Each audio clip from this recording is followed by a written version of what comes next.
Fadi. Nou, we zijn hier op het Stadhuis in Amsterdam. Ook mijn stad, de stad waar ik ook gestudeerd heb. Bombini-event dat de gemeente hier sinds 2011 organiseert. En de gemeente doet dat om deze studenten letterlijk een gevoel te geven van je bent welkom. Je bent welkom en je bent niet alleen in deze mooie stad. Want alleen zijn is best wel een factor die af en toe speelt. Hè? Het is ver van Curaçao. We zijn ver van Aruba, ver van Bonaire en de Bovenindische eilanden. En dit is echt een get-together. Dus we hebben hier ook een kleine informatiemarkt ingericht. Met de onderwijsinstellingen, dus de Universiteit van Amsterdam, de Vrije Universiteit. Natuurlijk de Hogeschool van Amsterdam, hè, waar heel veel Caribische studenten komen. Natuurlijk onze eigen mooie stichting WeConnect, ook het stagebureau van de gemeente Amsterdam. En natuurlijk DUO, ook belangrijk. De vraagbaak over alles wat met geld, dus met studie, beurs en studielening te maken heeft. Dus we gaan een mooi programma met de nieuwe studenten, met de volmachtminister van Aruba en die van Curaçao. En nou, we hebben er gewoon heel veel zin in. Excellenties, vertegenwoordigers van de onderwijsinstellingen, dames en heren, goedemiddag allemaal, bon tardi. Van harte welkom namens het stadsbestuur in de raadzaal van ons stadhuis en onze mooie stad. En dat geldt natuurlijk ook voor jullie, de studenten van Antilliaanse, Arubaanse en Sint Maarten afkomst, die dit jaar de studie in Amsterdam gaan beginnen. Wat fijn dat jullie er zijn. De meeste van jullie zijn pas kort hier in de stad. Een paar weken, heb ik begrepen. Maar jullie hebben vast nog veel gezien en gedaan. En misschien ook wel weer veel nieuwe mensen ontmoet.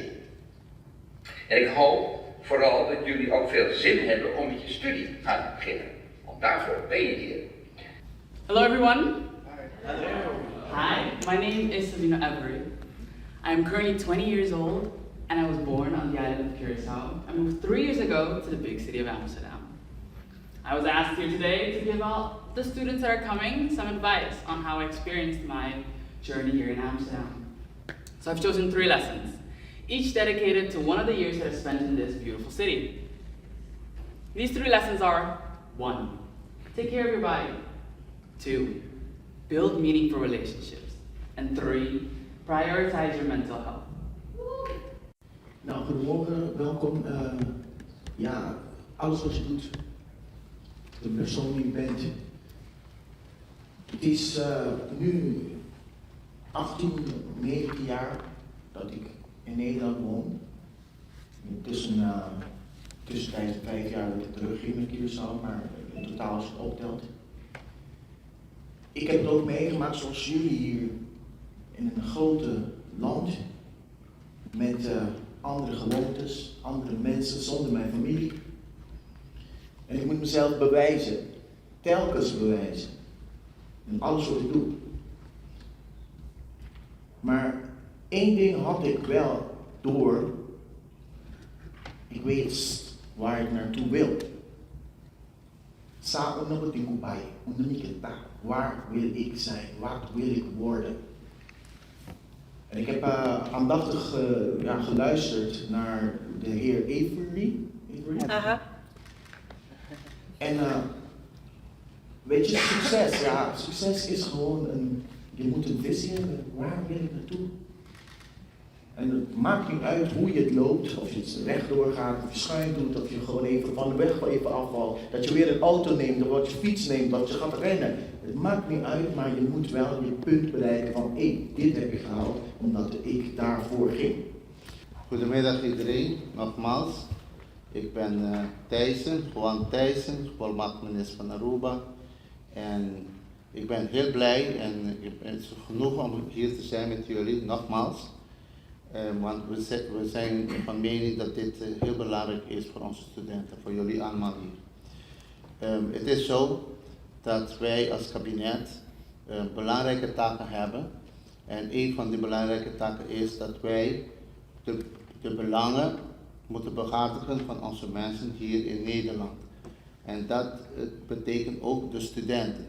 De studenten die komen studeren en we moeten ze kunnen ondersteunen en begeleiden. En dat doen we Niet alleen maar wat betreft hun studie, maar we doen dat ook wat betreft dus als burger hier in Nederland. Want je leeft in Nederland, je moet ook je bijdrage leveren in de samenleving van Nederland en je moet je aanpassen. Het is niet makkelijk. We hebben het allemaal meegemaakt, zoals mijn collega heeft gezegd. We hebben allemaal ook gestudeerd in Nederland. Ja, u heeft in Tilburg gestudeerd. In Tilburg Ja. heb ik recht gestudeerd. Dus het is moeilijk, want het heeft dus kwam in een land wat de cultuur anders is, je sociale leven is anders. Dus, en ik denk dat het toch interessant is voor de nieuwe studenten, want het is een uitdaging. Maar ik denk wel dat je dus die ondersteuning moet hebben. Die ondersteuning komt van het kabinet. We hebben onze afdeling onderwijs. We hebben onze mentoren. Daar ben ik heel trots op, de mentoren van Aruba Huis.